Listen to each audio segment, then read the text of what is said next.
hindi sila mananagot. Tas yung mga may-ari, may nagbigay ng mga baril sa kanila, yung mga tsay nila, o ano nila yon, tatay nila. Paano yun? Ganun na lang ba yun? Wala bang ano ito? Walang justisya?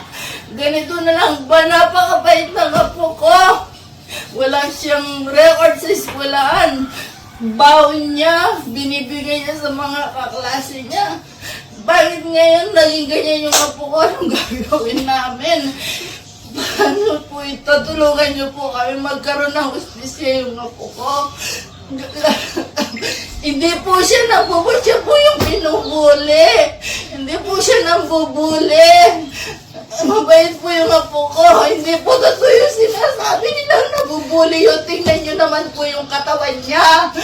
Magaling po sila sa barel. Sinadya po nila yun. Tulungan niyo po kami. Mabigyan ng justisya yung apo ko. Po kami dito para mabigyan sila ng magandang kinabukasan. Pero ngayon, ito po sila. Iniwan po namin yung probinsya namin para makahanap buhay kami dito. Mabigyan ng magandang kinabukasan yung mga apo ko. Tapos ngayon, paano pa niya matitigman yun? Andyan na siya. Asan ang justisya dito? Tulungan niyo po kami. Tulungan niyo po kami. Kaya po kami naririto, ma'am. Not to mention, ma'am, mula ko sa Maynila, kaya ho kami pumarito para gampanan ho namin yung tungkulin namin sa lipunan. Makakaasa po kayo. Ano ho? Makakaasa po kayo. May awa sa kalooban ho ng mahal na Diyos Ama.